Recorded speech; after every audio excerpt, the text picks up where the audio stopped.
जय हिंद। स्वागत है आप सभी का आपके अपने YouTube channel mission top science classes में।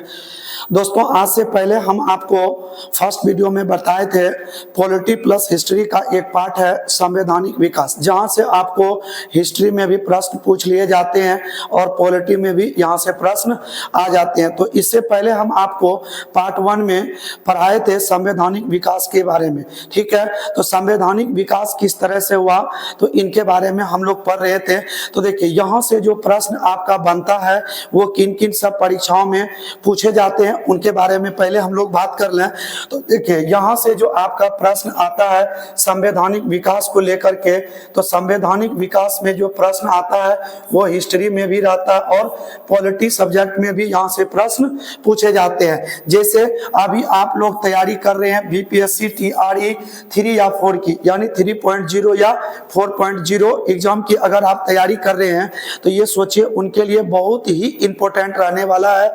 ठीक है, तो इसलिए वो लोग आप लोग इसको जो है अवश्य ही देखेंगे, क्योंकि ये आपके एग्जाम के व्यू से ये देख करके बताया जा रहा है। और इसमें देखिए, यहाँ से तो आपको आएंगे ही टीचर वाले एग्जाम में जो बीपीएससी टीआरई 3 या 4 की तैयारी कर रहे हैं। साथ ही अगर आप अदर स्टेट पीसीएस की भी तैयारी कर रहे हैं तो यहाँ से आपको प्रश्न पूछ लिए जाते हैं। ठीक है, तो देखिए, या अगर आप किसी भी कॉम्पिटिटिव एग्जाम की तैयारी कर रहे हो तो आपको 1 या 2 प्रश्न यहाँ से अवश्य देखने को मिलेगा ही। तो देखिए, ये संवैधानिक विकास बहुत ही इंपॉर्टेंट है, क्योंकि ये जो संवैधानिक विकास था इसमें अंग्रेज क्या कर रहे थे कि भारत में जो अपनी एक ब्रिटिश ईस्ट इंडिया कंपनी स्थापित की थी, उन कंपनियों को कई सारे नियम और कानून बना करके भेजते थे और वो उनको अप्लाई करते थे भारत के नागरिकों पर। तो इनके थ्रू जो भी कानून बन करके आते थे वो हिस्सा एक न एक दिन जो सही था जो गलत था उनको अलग अलग करके भारत के संविधान के रूप में भी अंगीकृत किया गया। ठीक है, उनको लिया गया। तो किस तरह से ये आगे की ओर अग्रसर हुआ हमारा संविधान, उनके बारे में हम लोग चर्चा कर रहे हैं। तो इससे पहले हम आपको रेगुलेटिंग एक्ट के बारे में पहले ही आपको बता चुके हैं। तो 2 मिनट हम अवश्य ही है आपका जो कि रेगुलेटिंग एक्ट के बारे में पहले हम आपको थोड़ी सी चर्चा करेंगे, उसके बाद आपको हम लेकर के चलेंगे कहां, तो पिट्स इंडिया एक्ट जो कि 1784 ईस्वी में आई थी। देखिए, जब भारत में प्लासी का युद्ध और बक्सर का युद्ध जब अंग्रेजों द्वारा जीत लिया गया तो ब्रिटिश ईस्ट इंडिया कंपनी ने पूरी तरीके से भारत पर अपना अधिकार कर लिया और इन अधिकार को करने के बाद यही ब्रिटिश ईस्ट इंडिया कंपनी हमारे देश के ऊपर शासन करने लगा। और यह कंपनी जो भारत में प्रवेश की थी एक व्यापार के नाते, ठीक है, तो इनको ब्रिटिश सरकार ने क्या किया था, एक अधिकार प्रदान किया था कि केवल आपकी ही कंपनी भारत के साथ व्यापार कर सकती है, अन्यथा ब्रिटिश की और कोई अन्य कंपनी भारत में व्यापार नहीं कर सकती है। तो इसका मतलब ब्रिटिश ईस्ट इंडिया कंपनी को ब्रिटिश गवर्नमेंट ने एक अधिकार दिया था। देखिए, यह एक अधिकार जो मिला था ईस्ट इंडिया कंपनी को ऐसे नहीं मिला था। इनके लिए ब्रिटिश सरकार को प्रत्येक वर्ष 4 लाख पाउंड के रूप में देना पड़ता था ब्रिटिश गवर्नमेंट को, तो जिससे यह कंपनी भारत में व्यापार कर सकती थी। तो इससे देखिए कि ब्रिटिश सरकार भी अपना हाथ लगा रही है, साथ साथ ईस्ट इंडिया कंपनी भी कर रही है। तो इसका मतलब यह एक राजनीतिक मुद्दा पर काम हो रहा था कि इससे ब्रिटिश सरकार भी फायदे में है और कंपनी भी फायदे में है। तो इस तरह से यह कंपनी भारत में कार्यरत थी। तो एक दिन क्या हुआ कि 1768 ईस्वी के बाद यह कंपनी धीरे धीरे क्या होने लगा, यह कर्ज में डूबने लगा। यह कंपनी, इन कंपनियों के पास पैसे की कमी पड़ने लगा और इतना कमी होने लगा कि कंपनी स्वयं बिकने के कगार पर पहुंच गई।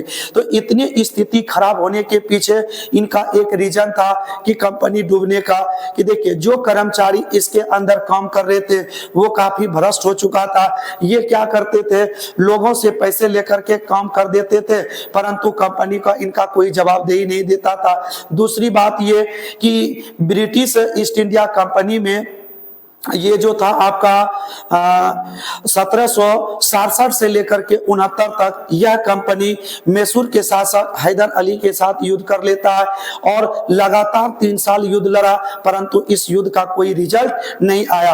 और आप लोग अवश्य जानते हैं कि जब युद्ध होगा तो उसमें खर्च अवश्य होंगे। तो यहाँ भी ब्रिटिश कंपनी का जो था यहाँ पर रुपए बहुत खर्च हुए, परंतु इस युद्ध का कोई रिजल्ट ही नहीं आया। फिर तीसरा कारण इनका एक ये भी था कि उस समय 1769 में बंगाल में भयंकर सूखा पड़ गया था, अकाल पड़ गया था। इन अकाल पड़ने के कारण इनका प्रभाव कंपनी पर भी पड़ा, क्योंकि सूखे पड़ने से बंगाल के किसानों ने टैक्स नहीं भरा, जिसके कारण कंपनी ने उनके ऊपर टैक्स और अधिक क्या कर दिया, तो बढ़ा दिया। तो इन सभी चीजें जो थी ये ब्रिटिश ईस्ट इंडिया कंपनी को दिवालिया की ओर ले जाने में मदद किया था। ठीक है, तो जब कंपनी ये जो था 4 लाख पाउंड ब्रिटिश सरकार को पेड करने वाले थे, तो समय तो बीत चुका, परंतु इन्होंने 4 लाख पाउंड जमा नहीं किया था अपनी सरकार को। तो सरकार को ऐसा लगा कि ये जो है आज नहीं तो कल किसी दिन जमा कर देंगे, परंतु जब समय बीत गया तो ये जमा नहीं करके स्वयं ब्रिटिश सरकार से ये मदद मांगने गए कि हमें कर्ज के रूप में कुछ रुपया दिया जाए, और ये जो कंपनी है अभी थोड़ी सी घाटे में चल रही है। तो ब्रिटिश सरकार को लगा कि अगर इसको कर्ज ना दिया जाए तो इससे क्या होगा कि कंपनी डूब जाएगी, और जब कंपनी डूबेगी तो हमें जो 4 लाख पाउंड जो वार्षिक रूप से मिल रही है ये भी मिलना बंद हो जाएगी। तो इस प्रकार से कंपनी को क्या किया, ब्रिटिश सरकार ने 1 लाख पाउंड जो था इनको क्या किया, तो कर्ज के रूप में दिया, ताकि कंपनी फिर से रिसाइव कर सके। ठीक है, फिर से ये कंपनी खड़ी हो सके। तो इस प्रकार से कंपनी को जो मदद किया, तो इसके लिए ब्रिटिश गवर्नमेंट ने एक अधिनियम तैयार कर दिया, एक कानून लाया इसके लिए। तो यही कानून जो लाया था ब्रिटिश सरकार ने पहली बार कंपनी को चलाने के लिए, इसी कानून को क्या कहा गया था, रेगुलेटिंग एक्ट कहा गया। तो देखिए जब यह कंपनी रेगुलेटिंग एक्ट के तहत काम करने लगे, तो इसमें रेगुलेटिंग एक्ट के तहत विभिन्न कानून बनाए गए। जैसे बंगाल में पहले क्या था, गवर्नर हुआ करता था। आप लोगों को पता होगा बंगाल का प्रथम गवर्नर जो था वो रॉबर्ट क्लाइव था। ठीक है, तो ये रॉबर्ट क्लाइव थे, ये गवर्नर के पद पे थे बंगाल में। तो जब यह रेगुलेटिंग एक्ट अधिनियम पारित हुआ, तो इसके तहत बंगाल के गवर्नर को गवर्नर जनरल कहा जाने लगा।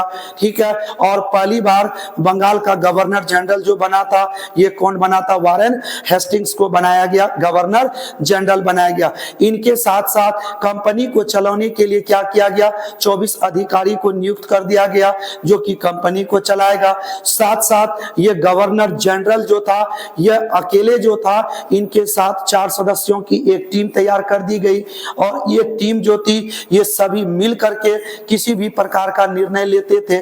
साथ साथ आप लोगों को पता था कि उस समय ये जो था ब्रिटिश का ये जो था मद्रास, और उधर से आपका ये एक था बॉम्बे। तो दोनों के अलग अलग गवर्नर हुआ करते थे, मद्रास के और प्लस किसके, तो बॉम्बे के। तो दोनों गवर्नर को क्या करना पड़ता था, तो दोनों गवर्नर को अपना रिपोर्ट जमा करना पड़ता था बंगाल के गवर्नर जनरल के पास, क्योंकि इन दोनों गवर्नर को अधीन कर दिया था बंगाल के गवर्नर जनरल के अधीन। तो देखिए साथ साथ ये भी बात हो गई, और इसी रेगुलेटिंग एक्ट के तहत 1774 में कलकत्ता में हाईकोर्ट की स्थापना की गई, और इसमें सुनवाई जो होती थी कलकत्ता हाईकोर्ट में, अगर यदि आपको वहां के जज का जो मुख्य न्यायाधीश थे उनका निर्णय आपको सही ना लगे, तो इनके निर्णय के विरुद्ध यदि आप अपील करना चाहते हैं तो आपको कहां जाना पड़ेगा, तो इंग्लैंड जाना पड़ेगा।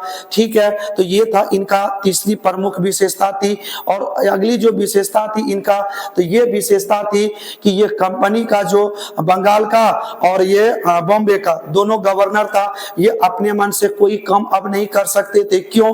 क्योंकि इन दोनों को रिपोर्ट देनी पड़ती थी, यानी ये दोनों जो थे बॉम्बे मद्रास दोनों ये पूरी तरीके से अधीन हो गया था किनके, तो ये हो गया था बंगाल के गवर्नर जनरल के अधीन हो गया था। तो ये सभी प्रमुख कुछ विशेषताएं थे रेगुलेटिंग एक्ट के, तो इनके बारे में हम आपको पार्ट 1 वीडियो में अच्छी तरह से कवर किए हैं। ठीक है, अगर आपने इनको नहीं देखा है तो आप जाकर के इनको अच्छी तरह से देख लीजिए। तो देखिए, रेगुलेटिंग एक्ट जो था इनमें कुछ अच्छाई भी थी तो कुछ बुराई भी थी, क्योंकि यह कानून जो लाया गया था तो इस कानून में कुछ अच्छे देखने को मिला तो कुछ बुराई भी था। तो देखिए, इनकी अशुद्धियां क्या देखने को मिली इस कंपनी में, यह जो रेगुलेटिंग एक्ट लाया। तो देखिए, सबसे पहले बंगाल के गवर्नर को जो गवर्नर जनरल बनाया, तो गवर्नर जनरल बनने से क्या हुआ कि इनके साथ 4 अन्य सदस्यों की एक टीम खड़ी कर दी। तो जो 4 अन्य सदस्य थे, ठीक है, उनके अधीन हो गए गवर्नर जनरल, क्योंकि कोई भी निर्णय अगर लेता था तो वो चारों मिल करके ही ले सकते थे, कोई अकेला व्यक्ति नहीं मिल करके ले सकते इसमें। ठीक है, तो जब तक चारों निर्णय ना लेंगे तब तक कोई भी कार्य आप नहीं कर सकते हैं। दूसरी बात, जब सुप्रीम कोर्ट की स्थापना हो गई तो वो 4 सदस्य और साथ में गवर्नर जनरल, ये जो थे इनमें किसी का अधिकार तय नहीं कर दिया गया कि किनका अधिकार कहां तक है और किसका कहां तक है। यानी ऐसा लग रहा था सबको एक समान अधिकार है, कोई उसमें ऊंचा नहीं था, कोई नीचा नहीं था, यानी सबको एक समान कर दिया गया। ठीक है, तो ये सभी थोड़ी बहुत कुछ गलतियां रेगुलेटिंग एक्ट में देखने को मिला था। तो रेगुलेटिंग एक्ट की जो गलतियां थी इनको दूर करने के लिए उस समय इंग्लैंड के तत्कालिक प्रधानमंत्री थे कौन, विलियम पिट्स। आप लोग ध्यान से सुनेंगे, अब हम लोगों का टॉपिक शुरू होगा कहां से, पिट्स इंडिया एक्ट से। कहां से प्रारंभ होगा, तो पिट्स इंडिया एक्ट से। तो ठीक है, तो पिट्स इंडिया एक्ट में क्या था कि रेगुलेटिंग एक्ट के तहत जो भी अशुद्धियां देखने को मिली थी उन अशुद्धियों को दूर करने के लिए क्या किया गया, तो पिट्स इंडिया एक्ट 1784 ईस्वी में लाया गया। तो देखिए, जो इनमें अशुद्धियां था रेगुलेटिंग एक्ट के तहत, रेगुलेटिंग एक्ट ये जो आया था, कब आया था, तो ये आया था 1773 में। इनकी कमियों को दूर करने के लिए क्या लाया गया था, पिट्स इंडिया एक्ट। कब आया था, 1784। कभी कभी छोटे मोटे एग्जाम में ये भी डायरेक्ट प्रश्न पूछता है कि पिट्स इंडिया एक्ट कब आया था।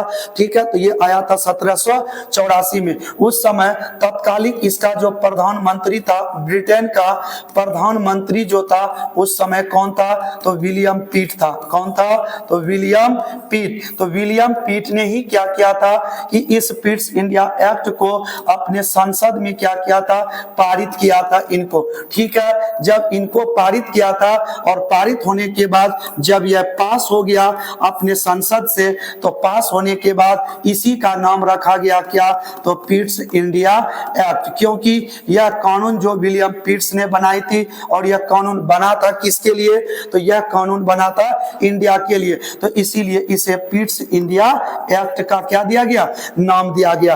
तो देखिए, अब इसमें सुधार क्या सब किया गया उनके बारे में आप लोग ध्यान से समझेंगे। तो देखिए, आप लोगों को पता था कि कंपनी जो, जब ये ब्रिटिश ईस्ट इंडिया कंपनी चला तो इसमें क्या था कि राजनीतिक मामला और व्यापारिक मामला दोनों एक साथ देखने को मिलता था रेगुलेटिंग एक्ट के तहत। लेकिन जब पिट्स इंडिया एक्ट 1784 आया तो इसमें क्या किया गया कि व्यापारिक मामला को देखने के लिए अलग अधिकारी नियुक्त किया गया, और जो राजनीतिक मामला था उनको देखने के लिए अलग यहां से कंट्रोलर इसका बनाया गया। तो दोनों पार्ट को अलग कर दिया गया, यानी व्यापारिक मामले को अलग देखेगा और ये राजनीतिक मामले को अलग देखेंगे। यानी इसे कितने भाग में बांट दिया गया, तो 2 भाग में। तो कंपनी की जो व्यवस्था थी ये 2 भाग में बटी। एक थी राजनीतिक मामला, जो राजनीतिक मामला थी, ठीक है, तो राजनीतिक मामला को क्या किया गया, तो इसको कोर्ट ऑफ डायरेक्टर्स, कौन था, तो कोर्ट ऑफ डायरेक्टर्स, इनके अधीन कर दिया गया कि राजनीतिक मामला जो है वो कौन देखेगा, तो वो कोर्ट ऑफ कौन देखेगा, तो डायरेक्टर्स देखेगा। कौन देखेगा, तो कोर्ट ऑफ डायरेक्टर्स। और इसकी संख्या कितनी थी, 24, यानी 24 अधिकारी थे। कौन, तो कोर्ट ऑफ डायरेक्टर्स थे, कोर्ट ऑफ डायरेक्टर्स। संख्या कितनी, 24। ये कौन सा मामला देखेगा, रखेंगे। राजनीतिक और व्यापारिक मामला को देखने के लिए क्या बनाया गया, तो बोर्ड ऑफ डायरेक्टर्स बनाया गया। ठीक है, तो व्यापारिक मामला को देखने के लिए बोर्ड ऑफ डायरेक्टर्स, और इसमें कुल कितने अधिकारी थे, तो इनकी संख्या कितनी कर दी गई, 6। तो देखिए इनसे क्या हुआ कि अब दोनों लोग अलग अलग क्षेत्रों में अपना अपना योगदान देने लगे। ठीक है, राजनीतिक मामला को देखने के लिए 24 लोग और कंपनी यानी व्यापारिक मामला को देखने के लिए 6 सदस्यों की एक टीम तैयार कर दी गई। तो देखिए अब इनसे फायदा क्या हुआ, कुछ और इनमें बदलाव किया गया कानून में। रेगुलेटिंग एक्ट का जो आया हुआ कानून था उनकी अशुद्धियों को दूर किया। तो देखिए इसमें क्या किया गया कि गवर्नर जनरल में 4 सदस्य थे। पहले ही हम आपको बताए कि गवर्नर जनरल के साथ 4 सदस्य की क्या बनाया गया था, टीम बनाया गया था। और ये जो टीम बनाया गया था किसी का आधिकारिक क्षेत्र ही नहीं बांटा गया था कि इनका अपना अपना क्षेत्र कहां तक है। ठीक है, किसी के अधिकार का पता ही नहीं चलता था। तो जो गवर्नर जनरल के साथ 4 सदस्यों की टीम बनाई गई थी उनको कम करके कितना कर दिया गया, तो 3 कर दिया गया। तो जो गवर्नर जनरल के साथ 4 लोग बैठते थे अब उनकी संख्या कितनी कर दी गई, तो 3 कर दी गई। साथ साथ देखिए दूसरी विशेषता क्या इनकी देखने को मिलता है कि 1781 ईस्वी में एक अधिनियम आया था और उस अधिनियम में कहा था कि अगर गवर्नर जनरल कोई निर्णय लेता है, अगर वो निर्णय गलत साबित हो जाता है तो समझ लीजिए कि उस निर्णय को गवर्नर जनरल पुनः क्या कर सकता है, तो वापस ले सकता है। तो यहां पर आप लोग देखेंगे तो वही कहा है कि 1781 ईस्वी में सुधार एक्ट पारित हुआ था और यह गवर्नर जनरल अपने निर्णय को क्या कर सकता था, रद्द कर सकता था। तो देखिए इसका मतलब यह हुआ कि 4 सदस्यों में से जो 3 किया, इनमें मेन कौन था, गवर्नर जनरल। अगर वो कोई निर्णय लेता है, उनसे कोई गलतियां हो जाती है तो वो अपने निर्णय को क्या कर सकता है, तो रद्द भी कर सकता है। तो ये इनकी दूसरी प्रमुख विशेषता देखने को मिली।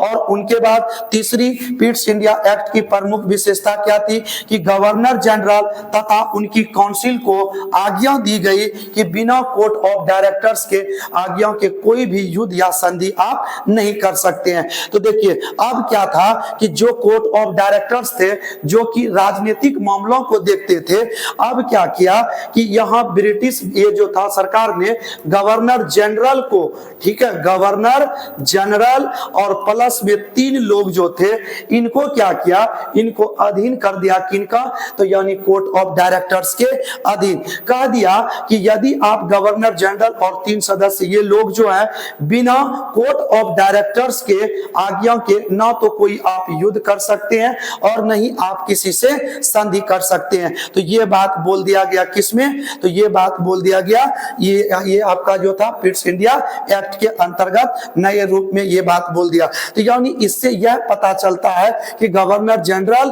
और उनके 3 सदस्य टीम अब ये अधीन हो गए हैं किनके, तो कोर्ट ऑफ डायरेक्टर्स के अधीन हो गए हैं। तो ये सब कुछ प्रमुख बदलाव थे किसके अंतर्गत, तो पिट्स इंडिया एक्ट के अंतर्गत प्रमुख रूप से रेगुलेटिंग एक्ट के अशुद्धियों को क्या किया था, तो दूर किया गया था। ठीक है, तो देखिए जैसे जैसे अंग्रेजों को लग रहा था, ब्रिटिश सरकार को लग रहा था कि इसमें कुछ कमियां हैं, तो वहां से इंग्लैंड से सरकार क्या करते थे कि पास करके नए नए कानून, नए नए अधिनियम को ये ब्रिटिश ईस्ट इंडिया कंपनी को देती थी और ये भारत के लोगों पर क्या करते थे, अप्लाई करते थे। तो इस प्रकार से कई सारे अधिनियम भी आए, एक्ट भी आए, चार्टर एक्ट भी इसमें आए।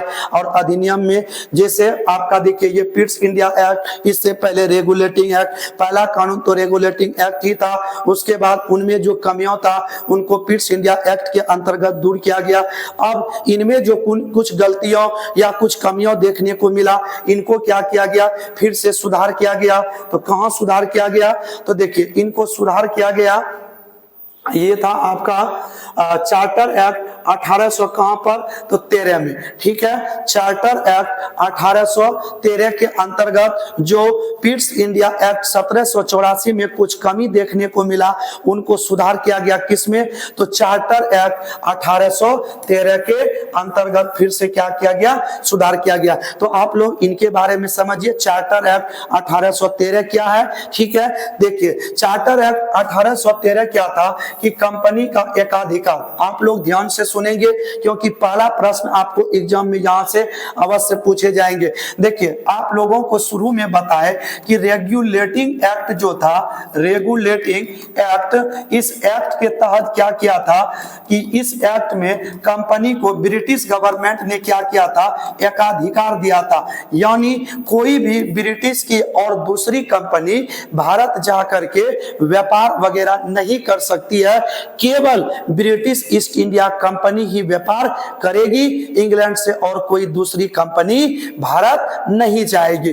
ठीक है, तो ये बात बोला था किसके तहत, रेगुलेटिंग एक्ट के तहत बोला था। परंतु चार्टर एक्ट 1813 में क्या कहा कि ये जो कंपनी को हम एकाधिकार दिए हैं, ठीक है, इन्हें क्या कर देते हैं, समाप्त कर देते हैं। तो आप लोग ध्यान रखेंगे कि कंपनी का एकाधिकार समाप्त कर दिया गया।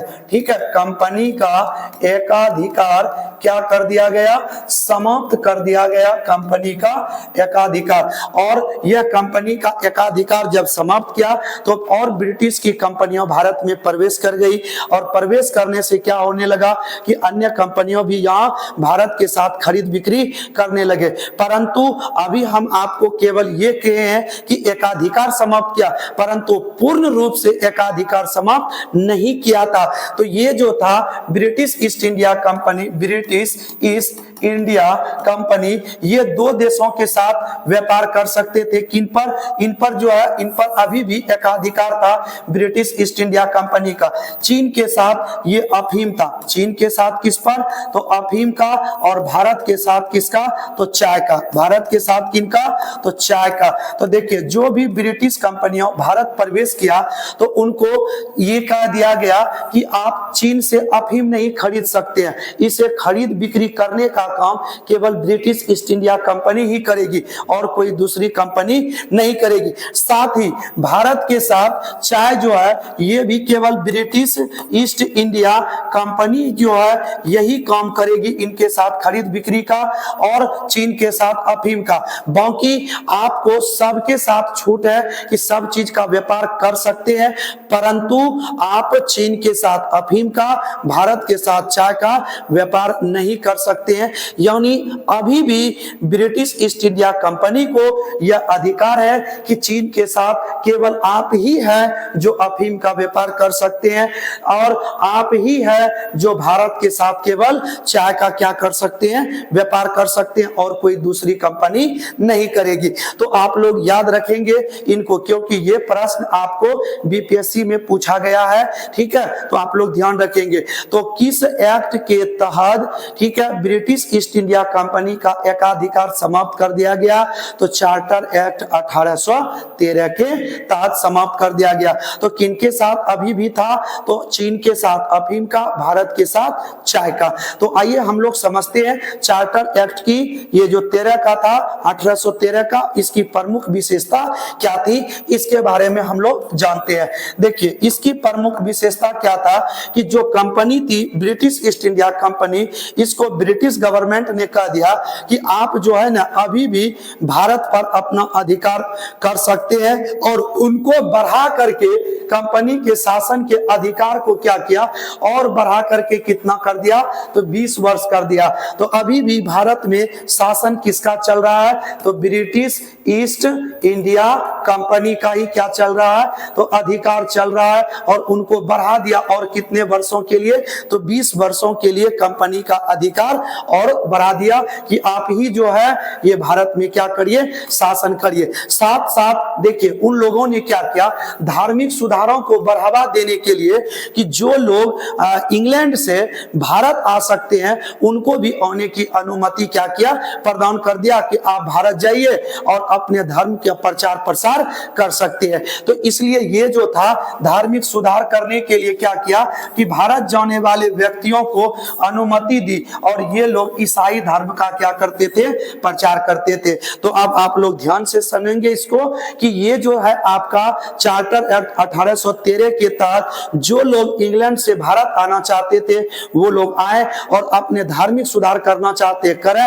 अपना प्रचार प्रसार भारत में कर सकते हैं। तो ये जो इंग्लैंड के लोग थे, अंग्रेज लोग थे, ये किस धर्म को मानते थे, तो ईसाई धर्म को मानते थे। चलिए आगे बढ़ते हैं। और ये है सबसे ये इंपॉर्टेंट है, VVI है, क्योंकि यहां से भी प्रश्न आपको पूछता है कि इसके लिए क्या किया गया। ध्यान देंगे कि भारत के शिक्षा एवं साहित्य पर जो था कि प्रति वर्ष 1 लाख रुपए खर्च करने का क्या गया था, प्रावधान किया गया था। कितने रुपए, तो 1 लाख प्रत्येक वर्ष शिक्षा एवं साहित्य पर 1 लाख रुपए खर्च करने का क्या किया गया था, प्रावधान किया गया था। किसके तहत, चार्टर एक्ट 1813 के तहत। आप लोग इसमें दो सबसे इंपॉर्टेंट याद रखेंगे।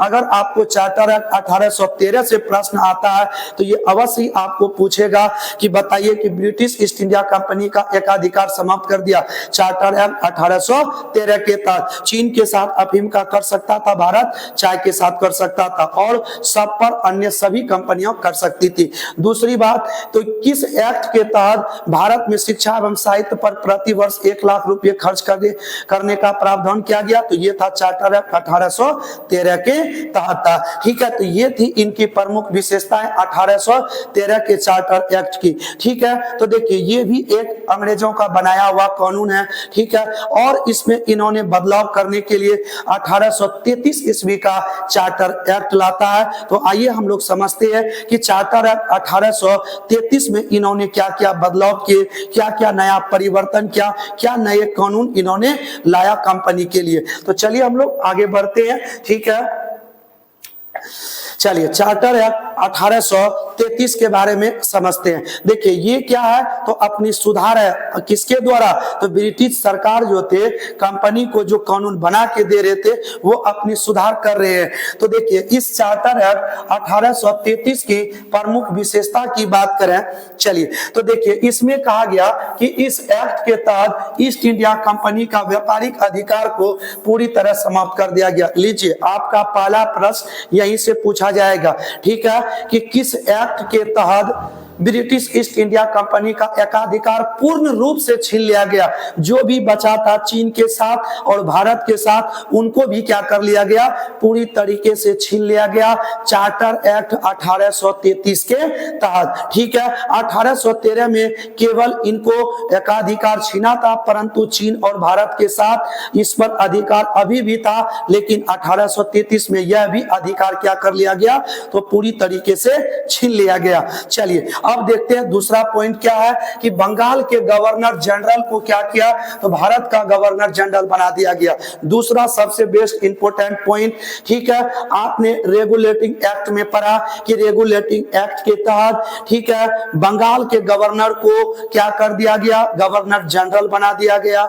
ठीक है, चार्टर एक्ट 1833 के तहत जो गवर्नर जनरल था उनसे भी ऊंचा पद कर दिया गया, क्या, तो अब उसे बना दिया भारत का गवर्नर जनरल बना दिया गया। ठीक है, तो ये है आपका दूसरा पॉइंट, क्योंकि यहां से प्रश्न पूछे जाते हैं कि किस एक्ट के तहत बंगाल के गवर्नर जनरल को भारत का गवर्नर जनरल बना दिया गया। और साथ साथ तो देखिए ये तो आपको पूछेंगे ही कि इसका जवाब तो 1833 दीजिएगा कि बंगाल के गवर्नर जनरल को क्या बनाया गया, भारत का गवर्नर जनरल। साथ साथ आपको बताए थे कि ये जो बंगाल का था गवर्नर जनरल, ठीक है, गवर्नर जनरल ये तो था ही, इनको रिपोर्ट करता था कौन, तो मद्रास करता था। ठीक है, और कौन करता था, तो बॉम्बे करता था। तो यहां दोनों के गवर्नर, बंगाल के गवर्नर जनरल को क्या करते थे, अपना रिपोर्ट पेश करते थे। परंतु अब क्या किया, जैसे ही बंगाल के गवर्नर जनरल को भारत का गवर्नर जनरल बना दिया गया, तो मद्रास और बॉम्बे के गवर्नर जनरल पद को भी क्या कर दिया गया, समाप्त कर दिया गया। तो इस प्रकार से भारत का प्रथम प्रथम गवर्नर जनरल जो बना था वो कौन बना था, हम खाली छोड़ दिए। आप लोगों को बताना है कमेंट करके कि भारत का प्रथम गवर्नर जनरल कौन था, ठीक है, इसके बारे में बताना, इसलिए हम यहाँ पर आपका जगह खाली छोड़ दिए हैं। तो आप लोग कमेंट में इस जगह पर लिखेंगे कि भारत का प्रथम गवर्नर जनरल कौन था, ठीक है। आइए हम आगे बढ़ते हैं। देखिए अगले पॉइंट में क्या कह दिया गया, तो अगले पॉइंट में ये कहा चार्टर एक्ट 33 में कि सभी भारतीय कानूनों को एकत्रित करने के लिए भारतीय विधि आयोग की क्या किया गया, स्थापना किया गया। ये भी पॉइंट आपका वेरी वेरी इंपॉर्टेंट है कि किस एक्ट के तहत, ठीक है, भारत में सभी कानूनों का संग्रह करने के लिए क्या बनाया गया था, भारतीय विधि आयोग की स्थापना कर दी गई। यानी जितने सारे भारत के लिए कानून बनाए जा रहे थे या बनाए गए थे, उन कानूनों को संग्रह करने के लिए भारतीय विधि आयोग की क्या किया गया, स्थापना किया गया। और पहले विधि आयोग के अध्यक्ष जो बने थे वो बने थे लॉर्ड मैकाले। कौन बने थे, लॉर्ड मैकाले। प्रथम विधि आयोग के अध्यक्ष कौन थे, तो लॉर्ड मैकाले बनाए गए थे। तो ये भी एग्जाम में आपका पूछने वाला प्रश्न है, ठीक है। तो प्रथम विधि आयोग के अध्यक्ष कौन बने थे, तो लॉर्ड मैकाले बने थे। चलिए तो अब हम लोग आगे की ओर बात करेंगे, ठीक है। लॉर्ड मैकाले था इनका, तो आप लोग इसकी विशेषता को समझ गए। पहला में क्या बोला गया कि ईस्ट इंडिया कंपनी का एकाधिकार पूरी तरीके से समाप्त कर दिया। जो बंगाल का गवर्नर जनरल था उसे भारत का गवर्नर जनरल बना दिया गया और सभी भारतीय कानूनों को एकत्रित करने के लिए भारतीय विधि आयोग की स्थापना की गई। और पहले विधि आयोग के अध्यक्ष जो बने थे वे कौन थे, लॉर्ड मैकाले को बनाया गया था। चलिए अब हम लोग पढ़ते हैं। देखिए ये चार्टर है 1833 है।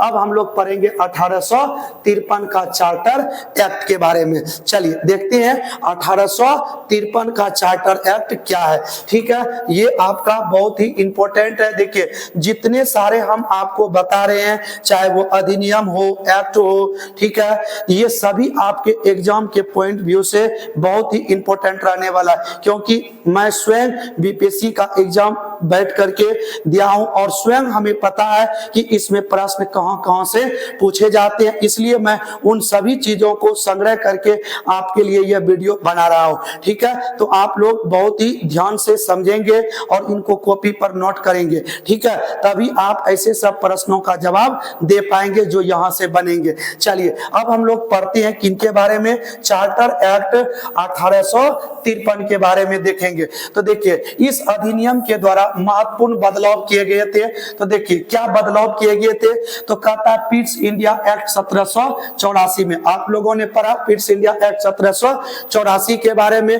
तो उसमें देखे थे क्या किया गया था कि कंपनी के मामला देखने के लिए अलग था, यानी वह राजनीतिक मामला अलग देखेगा, व्यापारिक मामला अलग देखेगा। जो व्यापारिक मामला देखता था उसे बोर्ड ऑफ कंट्रोल कहते थे, जो राजनीतिक मामला देखते थे उसे हम लोग कोर्ट ऑफ डायरेक्टर्स कहते हैं, जिसकी संख्या 24 थी और बोर्ड ऑफ कंट्रोलर की संख्या कितनी थी, 6 थी, ठीक है। तो अब देखिए इसमें क्या क्या परिवर्तन किया गया था।